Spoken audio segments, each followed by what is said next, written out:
வாழ்வில் இனி உனக்கானது எல்லாம் வரிசையாய் வந்து குவியப் போகிறது. உன் சக்திக்கு மீறி நீ சோதிக்கப்படுகிறாய் என்றால் நீ எனக்கு மிக நெருக்கமானவர் என்று அர்த்தம். கவலை கொள்ளாதே, நான் உன்னை என்றும் கைவிட மாட்டேன். இரக்க குணமுடையோர் மனிதர்களிடம் தோற்று போகலாம், ஆனால் இறைவனிடம் ஏற்றம் பெறுவார்கள். வருவது வரட்டும், நடப்பது நடக்கட்டும், எதுவானாலும் கடந்து போகுமே தவிர நின்று விடாது. வாழ்க்கையை மகிழ்ச்சியோடு வாழ கற்றுக்கொள். யாரையும் உடலாலும் மனதாலும் காயப்படுத்த நினைக்காதே. இன்று நீங்கள் பலம் மிக்கவராக இருக்கலாம், ஆனால் நினைவில் வைத்துக்கொள், காலம் உங்களை விட பலம் மிக்கது. முடிந்த பிரச்சனைகளை எண்ணி வருந்தாமல் வரும் காலத்தை துணிந்து எதிர்கொள். நாம் வாழ்க்கையில் எதெல்லாம் வேண்டுமென ஒரே பிடிவாதமாக இருந்தோமோ அதெல்லாம் வேண்டாமென நம்மையே சொல்ல வைப்பதுதான் இந்த வாழ்க்கையின் ஒரே குறிக்கோள் என்பதை உணர்ந்து செயல்படு. நீ யாருக்கும் சளைத்தவரல்ல. அறிவிலும் திறமையிலும் உனக்கான சாதுரியம் என்பது தனித்துவம் பெற்றது. உன் திறமையின் மேல் நம்பிக்கை இல்லாமல் இருக்காதே. உன்னை கவனிப்பதை தவிர எனக்கு வேறு என்ன வேலை? உன் அருகிலேதான் நான் என்றும் இருக்கிறேன். பயப்படாதே, நீ முன்னேறும் பாதையை நெருங்கிக் கொண்டே இருக்கிறாய். உனது மனம் வருந்தினாலே போதும். பாதிப்பை தந்தவர்களுக்கான தண்டனையை காலம் கொடுத்தே தீரும். எல்லாம் உடனுக்குடன் நடக்க வேண்டும் என நினைக்கக்கூடாது. தாமதமாயினும் என்றும் தர்மமே வெல்லும் என்பதை நினைவில் கொள். வாழ்க்கை பயணத்தில் பலவிதமான மனிதர்களிடமிருந்து சில விமர்சனங்கள், குறைகள், எதிர்மறையான வார்த்தைகளை எதிர்கொள்ளும் போது கலங்காதே. அவர்களிடம் உன்னை பற்றி நிரூபிக்க முயற்சி செய்யாதே. உன்னை புரிந்து கொள்ளும் காலம் வரும். அதுவரை எல்லாவற்றையும் என் பாதத்தில் சமர்ப்பித்துவிடு. உன்னை அறிந்த நான் உன்னுடன் இருக்கிறேன் என்பதை மறவாதே. எதிர்பார்ப்பு ஏமாற்றம் தரும், அது உண்மைதான். அதற்காக எதிர்பார்ப்பு இல்லாமல் வாழ முடியாது.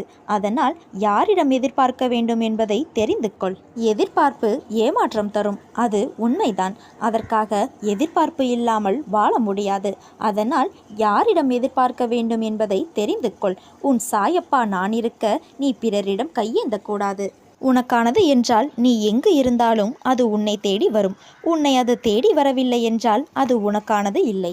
கடவுள் எப்போதுமே உடைந்த பொருட்களை மிக அழகாக பயன்படுத்தி விடுவார். உடைந்த மேகங்கள் தான் மழை பொழியும். உடைந்த நிலம்தான் உளும் வயலாகும். உடைந்த நெல்தான் விதையாகும். உடைந்த விதைகள்தான் புதிய செடிகளுக்கு வாழ்க்கை கொடுக்கும். அதனால் எப்போதாவது நீங்கள் உடைந்து நொறுங்கினால் என்னை நம்புங்கள், நான் உங்களை பெரிய விஷயத்திற்கு தயார்படுத்துகிறேன் என்று.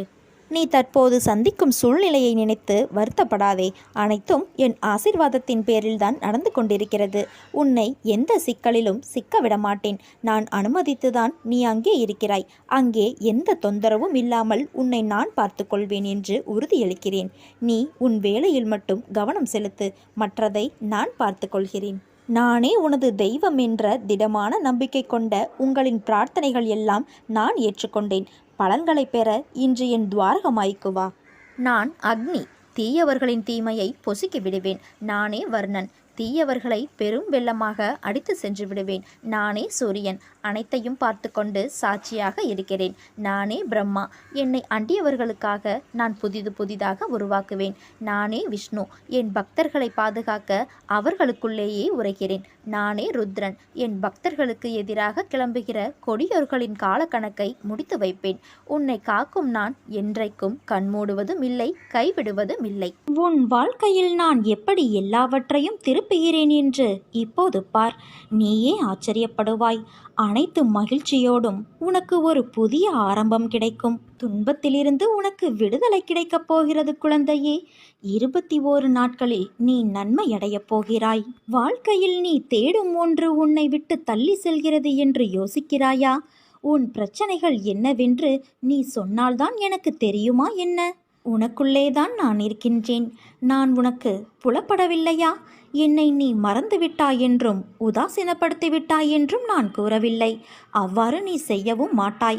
ஆனால் என்னிடம் பேசும்போது நடந்து முடிந்த கஷ்டத்தை பற்றிய புலம்பலை மட்டுமே நீ கூறுகிறாய். நான் உன்னிடத்தில் புலம்பக்கூடாதா என்றுதானே உன் மனதில் கேள்வி எழுகிறது. நான் உன்னிடம் அப்படி கூறுவேனா? முடிந்ததை புலம்பி நீ என்ன சாதித்தாய்? அதைத்தான் உன்னிடத்தில் நான் சொல்ல வருகின்றேன். என் துணை எப்போதும் உனக்கு இருக்கும். நீ தன்னம்பிக்கையோடு இருக்க வேண்டும். தொலைந்து போன பொருளை நினைத்து வருந்துவதால் நீ பெற்றது ஒன்றுமே கிடையாது. அர்த்தமற்ற புலம்பலால் மன அமைதியும் நிம்மதியையும் தான் இழந்து போவாய். அதற்கு நீ அடுத்து என்ன செய்ய வேண்டும், எனக்கு வழிகாட்டுங்கள் என விழிப்போடும் தன்னம்பிக்கையோடும் என்னிடத்தில் வர வேண்டும் என்றுதான் சொல்கின்றேன்.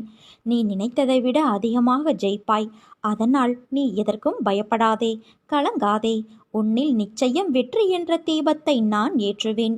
வாழ்வில் நடைபெறுவது எல்லாம் உனக்கு எதிராகத்தான் இருக்கிறதே என்று கவலை கொள்ளாதே. எதற்குமே ஒரு முடிவு உண்டு. என்னை நம்பியவர்களை நான் என்றும் கைவிடுவது இல்லை. என் மீதும் என் வார்த்தைகள் மீதும் நம்பிக்கை வைத்து செயல்படு. இந்த சூழ்நிலைகளை விரைவில் நான் மாற்றுவேன். நீயும் இப்போது துன்பத்தால், கவலை, கஷ்டத்தால், வாழ்வில் ஏற்பட்ட பிரச்சனையால், பலவித தடைகளால் சோர்ந்து விட்டிருந்தாலும் கவலைப்படாதே. உன் பயணம் நிச்சயம் தொடரும். கைப்பொருளை இழந்து திண்டாட்டமா? வெற்றி பெற முயற்சித்து தோல்வியடைந்து உட்கார்ந்திருக்கிறாயா? சிரிப்பும் சந்தோஷமும் கிடைக்கும் என எதிர்பார்த்த வாழ்வில் அடியும் அழுகையுமாய் உள்ளதா?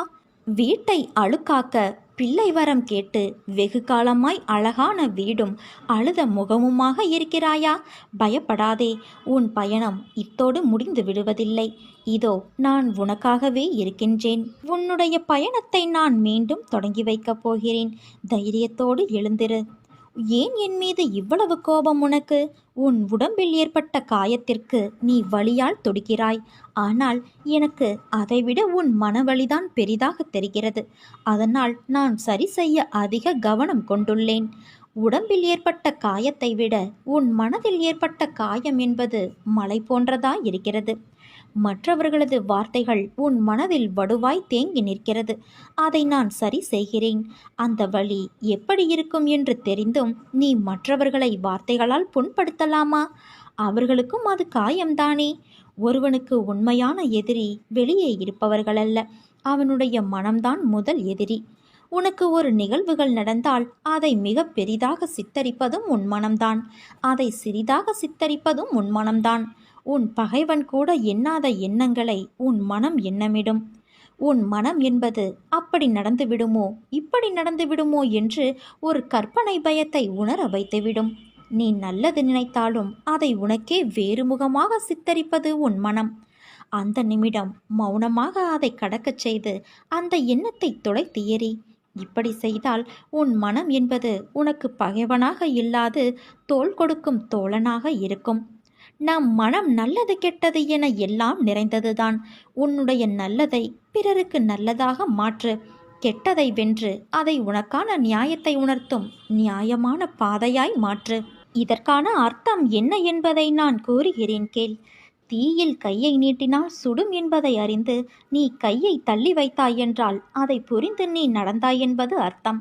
அதற்கு மாறாக புரிந்தும் நான் கையை விடுவேன் என்று நீ சொன்னால் அதற்கான பலனை நீ கடந்தாக வேண்டும். ஒருவனுக்கு நல்லது கெட்டது என இரண்டும் தோன்றும். ஆனால் கெட்டதை நீ எவ்வாறு நல்லதாக மாற்றிக்கொள்கிறாய் என்பதில்தான் உன் உண்மையான முன்னேற்றம் அடங்கி இருக்கிறது. கெட்டதை நினைப்பது என்னுடைய குணம் அல்ல, அது அறநெறியல்ல. நான் வணங்கும் தெய்வம் எனக்கு அப்படி புகட்டவில்லை என்று நீ நினைத்தால் உன்னிடம் தோன்றும் எல்லாமே நல்லதாக மாறும். நீ என் பிள்ளையாகிவிட்டாய். உன்னில் இருக்கும் அனைத்துமே அறநெறிக்கு உட்பட்டதாக நீதி பாதையிலும் உலக நியதியிலும் வாழ வைக்கப் போகிறேன். உன்னிடம் உனக்கே பிடிக்காத குணங்களை நீ உணர்ந்திருப்பாய். அதை நெறிப்படுத்தி எது நல்லது என்பதை உன் அறிவு அதை உணர வேண்டும் என்பதற்காகவே சில நிகழ்வுகளை உனக்கு நிகழ்த்தியுள்ளேன். அதனால் பயப்படாதே குழந்தையே. உன்னை நல்ல பாதையை பின்பற்ற வைப்பது என் கடமை. அதில்தான் எனக்கு ஆனந்தமும் கூட. உன்னை நினைக்கையில் உனக்கு எந்த விதமான போதனையை நான் தர வேண்டும் என்று யோசிக்கிறேன். உன்னை மற்றவர்கள் புரிந்து கொள்ள வேண்டும் என்று நீ ஏன் நினைக்கிறாய்? நீ அவர்களை புரிந்து கொண்டாயல்லவா? அப்படி இருக்கையில் அவர்கள் கேட்கும் போதும் கேள்விகள் இதுதான் என்றும் நீ ஏற்கனவே எதிர்பார்த்த கேள்விகள்தான் என்றும் நீ உணர்கிறாய். பிறகு ஏன் அவர்கள் மீது கோபம் கொள்கிறாய்? அவர்களுக்கு நிதானமாக 2 வார்த்தைகளில் பதில் கூறிவிட்டு உன் கோபத்தை அந்த கூறிய வார்த்தைகளிலேயே மறந்துவிடு. அப்படி இருக்கையில் நீ ஏமாந்து போக மாட்டாய். உனக்கு கோபமும் தன்னை புரிந்து கொள்ளவில்லை என்ற ஏமாற்ற நிலையும் அவர்கள் மீது வெறுப்பும் வாழ்க்கையில் ஒரு வெற்றியிடத்தை உணர மாட்டாய். உன்னை நான் என் வசம் இழுக்க காரணம் தெரியுமா? நீ மனிதநேய உள்ளம் கொண்டவர் என்பதால்தான். நான் செய்யும் லீலைகளை நீ தக்க சமயத்தில் உணர்வாய். உன்னுள் எழும் தேவையில்லாத எண்ணங்களை நினைத்து நமக்கு இவ்வளவு கெட்ட எண்ணங்களா என்று உன்னை குழப்பிக் கொள்ளாதே. அந்த எண்ணங்களின் தோற்றத்திற்கு காரணம் நல்ல எண்ணங்களின் உயர்வு தன்மையை உணர்த்தத்தான். உன் வாழ்க்கையில் நீ நிதானத்தை, பொறுமையை, நம்பிக்கையை கடைப்பிடி. ஏனென்றால் சோதனை முடியும் காலகட்டத்தில் நீ நிற்கின்றாய். அது உன்னை சீண்டி பார்க்கும். பொறுமை, நிதானம் இவை சோதிக்கும்படி நிச்சயம் நடக்கும். ஆனால் நம்பிக்கையை கெட்டியாக பிடித்துக்கொள். என் பிள்ளைகள் விழும் தருவாயில் இருந்தாலும் என் கரங்கள் மேலோங்கி உன்னை தாங்கி வெற்றியோடு கூடிய நிம்மதியான சிம்மாசனத்தில் உன் வாழ்க்கை என்னும் அரச சபையில் உன்னை ஏளனமாக பார்த்து நகைத்து உன்னை காயப்படுத்தியவர்களின் முன்னிலையில் அரசனாக, அரசியாக அமர வைத்து நான் அழகு பார்ப்பேன். யார் உன்னை கைவிட்ட போதிலும் நான் உன்னை கைவிடுவது இல்லை. நீ என்னை மறந்தாலும் நான் உன்னை மறப்பது இல்லை. என் பிள்ளைகளை பாதுகாப்பதை விட வேறு என்ன வேலை எனக்கு? உன் அன்பிற்காக ஏங்கிக் கொண்டு இருக்கும் நான் இதோ உன் இதயத்தில் இருக்கிறேன். விரக்தி, அகங்காரம், துக்கம், கோபம், குழப்பம், மன உளைச்சல் போன்றவைகளுக்கு அதிக இடம் கொடுக்காதே. புகழ்ச்சிகளும் அவமானங்களும் மாறி மாறி வரும் போகும். அவையாவும் உன் உள்ளத்தில் தங்கிவிடாதபடி பார்த்துக்கொள். முயற்சியும் நம்பிக்கையும் இல்லாமல் வாழ்க்கையை எதிர்கொள்வது மிக கடினம். உன் எதிர்காலத்தை பற்றி யோசிப்பதில் தவறு இல்லை. ஆனால் நீ அதையே சிந்தித்து கொண்டு தற்போதுள்ள சூழ்நிலையில் கவனமாக செயல்படாமல் நிலைமையை சிக்கலாக்கிக் கொள்கிறாய். வீணான கவலை எந்த விதத்திலும் பலன் தராது. கலங்காதே குழந்தையே, எல்லாம் நன்மைக்கே என்று எடுத்துக்கொள். என்னுடைய குழந்தைக்கு எது நன்மையோ அதை மட்டுமே நான் அளிப்பேன். கைகூட வேண்டிய செயல்கள் தாமதமானாலும் தப்பாமல் உனக்கு வேண்டிய நல்லது நிச்சயம் கிடைக்கும், நிச்சயம் நடக்கும். உனக்கு எல்லா சூழ்நிலைகளிலும் நான் துணை நிற்பேன். என் வார்த்தைகள் மீது நம்பிக்கை வைத்து செயல்படு. மீதியை நான் பார்த்து கொள்கிறேன். இனி உனக்கு நல்லதே நடக்கப் போகிறது என் குழந்தையே. சிலருக்கு உன்னை பிடிக்கவில்லை, உன் வார்த்தையை மதிக்கவில்லை. எங்கு சென்றாலும் அவமானம் ஏற்படுகிறது என்றால் முதலில் நீ தெரிந்து கொள். அதீத நல்லவனாய் நீ இருக்கிறாய் என்று. உன் வாழ்க்கையில் இன்னும் எத்தனை நாள் இழந்து போன விஷயங்களையும் உறவுகளையும் நினைத்து வருத்தப்பட போகிறாய்? அவர்கள் உன் அன்பை சிறிதும் உணராத மனம் படைத்தவர்கள் என்று நீ அறிவாய் அல்லவா என் குழந்தையே? அதை உணர்ந்து தெரிந்த பிறகும் அவர்களுக்காக இன்னும் உன் நிமிடங்களை செலவழித்து உன் வாழ்க்கையின் சந்தோஷத்தையும் நிம்மதியையும் இழக்காதே. உன் மனம் ரணத்தால் கொதித்து போயிருக்கிறது. ஆதங்கத்திலும் வழியிலும் நீ இருக்கிறாய். நமக்கென்று ஒரு நாள் வரும், அன்றைக்கு நாம் பேசிக்கலாம் என்று வேதனையில் இருக்கிறாய். நீ பேசி என்ன பயன்? அவர்கள் அப்படித்தான், திருந்தாத மனிதர்கள். அவர்களை கணக்கில் எடுத்து பேசினால் நீதான் நிம்மதி இழப்பாய். அதை நினைவில் வைத்துக்கொள் என் செல்வமே. உன்னையும் உன் அன்பையும் கொண்டாடுபவர்கள் இருக்கிறார்கள். அவர்களுக்காக நீ சிரி, அழு, வருத்தப்படு, உதவி செய். ஆனால் உன்னை மதிக்காத இடத்தில் ஒரு நிமிடம் கூட தங்காதே. அமைதியாக அவர்களை விட்டு நகர்ந்து வந்துவிடு. அவர்களை பற்றி யோசிக்காதே. உன் கோபம் நியாயமானதுதான், ஆனால் அது வேண்டாம் என் குழந்தையே. அது உன்னையும் உன் நிம்மதி, சிரிப்பு, சந்தோஷத்தையும் துளைத்துவிடும். உனக்கு எந்த விதமான குழம்பும் நிலையும் வேண்டாம். அனைத்தும் என்னிடம் நீ விட்டுவிட்டாய். இனிமேல் எல்லாம் நல்ல காலம்தான். உன்னை நிச்சயம் நான் உயர்த்தி பிறர் நிமிர்ந்து பார்க்கும் வண்ணம் உன் வாழ்க்கையை வெற்றியில் வாழ வைப்பேன். ஏன் உனக்கு இவ்வளவு கோபம்? கோபத்தால் எதை சாதித்தாய்? கோபத்தால் உனக்கு நன்மையும் நல்ல பெயரும் கிட்டியதா? கோபத்தால் இன்று உன் மனதிற்கு நெருக்கமானவர்கள் கூட எப்பொழுதும் தொலைவில் இருப்பதை போன்று உணர்கிறாய் என்றால் அதற்கு காரணம் நீதான். உன் முன் கோபம்தான். என் மீதும் கோபப்படுகிறாய். உன்னுடன் தான் இருக்கின்றேன், ஆனால் நீயோ நான் உன்னை நிர்கதியாய் விட்டுவிட்டேன் என்று புலம்புகிறாய். உன்னிடம் நிறைய நல்ல குணங்கள் உள்ளது, ஆனால் அதை உன் கோபம் ஒன்றே முன்னின்று மறக்க செய்கிறது. எல்லோரிடத்திலும் தன்மையாக பேசு. கஷ்டம் வழி யாருக்கு இல்லை? ஒருவர் உனக்கு கஷ்டத்தை ஏற்படுத்த நினைத்தால் அதை நீ அனுபவிக்கிறாய் என்றால் கர்மவினைதான் காரணம். இன்னொன்று, நான் அனுமதிக்காமல் அவை உன்னிடம் வராது. கஷ்டமும் துன்பமும் உன்னிடம் வருகிறது என்றால் உனக்கு சில விஷயங்களை புரிய வைக்கத்தான். உன் சாயப்பா உனக்கு உலகமாய் தெரிகிறேன் என்று உணர்கிறாய். பிறகு எப்படி உன்னை விட்டு போவேன்? உன் அம்மாவாக அப்பாவாக என்றும் நான் துணை நிற்பேன் என் கண்மணியே. நாம் கடந்த காலத்தில் நடந்த விஷயங்களை பற்றி கவலைப்படக்கூடாது. எதிர்காலத்தில் நடக்கும் விஷயங்களை பற்றி யோசிக்கக்கூடாது. நிகழ்காலமே நம் கைகளில் இருக்கிறது. லட்சியத்தை அடைய விரும்புபவன் நிகழ்காலத்தில் மட்டுமே வாழ்வான். பந்த பாசமே துன்பத்திற்கு காரணம். ஒருவன் இன்பமாக வாழ வேண்டுமானால் பற்றற்ற நிலையில் இருக்க வேண்டும். எவன் எதிர்காலத்தை சந்திக்க தயாராக இருக்கிறானோ, கிடைக்கும் சந்தர்ப்பத்தை சரியாக பயன்படுத்திக் கொள்கிறானோ, அவன் எப்பொழுதும் மகிழ்ச்சியாக இருப்பான். வெறும் அதிர்ஷ்டத்தை நம்புபவன் அழிந்து போவான். ஒரு மன்னன் தவறு செய்தால் அவன் கீழ் உள்ளவர்கள் தவறு செய்வார்கள். ஆதலால் மன்னன் ஒவ்வொரு செயலையும் நன்கு ஆலோசனை செய்து செய்ய வேண்டும். ஆன்மீக வழியில் வாழாதவன் வாழ்ந்தாலும் இறந்தவனாவான். ஆன்மீக வழியில் வாழ்ந்தவன் இறந்தாலும் உயிருள்ளவனாவான். தான் விரும்பும் அனைத்தையும் அடைந்தவனாவான். அனைத்தும் இறைவன் கையில் உள்ளது. ஆதலால் கிடைப்பதை கொண்டு திருப்தி அடைய வேண்டும். பசும் கன்று 1000 பசு கூட்டத்திலும் தன் தாயை அடையாளம் கண்டு அதை பின்தொடரும். அதுபோல கெட்டவன் கெட்டவர்களுடனும் நல்லவன் நல்ல நண்பர்களுடனும் செல்கின்றான். இந்த உலகில் 3 ரத்தினங்கள் உள்ளது: உணவு, நீர், இன்சொல். வெறும் கற்களான முத்து, பவளம் போன்றவற்றை முட்டாள்களே ரத்தினம் என்று கூறுவர். நாம் செய்யும் காரியங்களின் பலனையே நாம் அடைகிறோம். நல்லதும் கெட்டதும் நம் செயல்கள் மூலமே விளைகின்றது.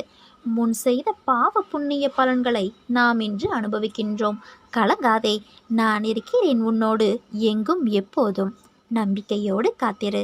உன்னை எந்த நேரத்திலும் நான் கைவிட மாட்டேன். பெரிய பெரிய கவலைகள் எல்லாம் உனக்கு வேண்டாம். என்னிடம் நீ வைத்த பிரார்த்தனைக்கு நானே பொறுப்பு. என்னில் உன் பாரத்தை சுமத்திவிட்டு நீ அமைதி கொள். உன்னுடைய எல்லா கஷ்டங்களையும் தீர்க்க நான் உன் வீடு தேடி வந்துவிட்டேன். இனி உன் வாழ்க்கை ஒளிமயமாக மாறும். எல்லாமே வெற்றிதான். நீ மகிழ்ச்சியாக இருப்பாய். உனக்கு சொந்தமானதை பெற நான் உனக்கு உதவி செய்வேன். அதை உன்னிடமிருந்து யாரும் பறிக்க முடியாது. அதனால் வீண் பயமின்றி கவலையின்றி இரு. உன் கர்ம வினைகள் விலகிவிட்டது. செல்வம் உன் வீடு தேடி வரும். நீ வளமாகவும் நலமாகவும் வாழ்வாய். நீ கண்ணீர் விடும்போதெல்லாம் என்னை நினைத்துக்கொள் என் குழந்தையே. அப்போது நான் உன் பக்கத்தில் உனக்கு துணையாக என்றுமே இருப்பேன். தனிமையில் ஆறுதல் கூற யாரும் இல்லை என்று நினைக்காதே. உன் உள்ளத்தோடு எப்போதும் நேரடி தொடர்பில் நான் இருப்பேன். நம்பிக்கையோடு இரு.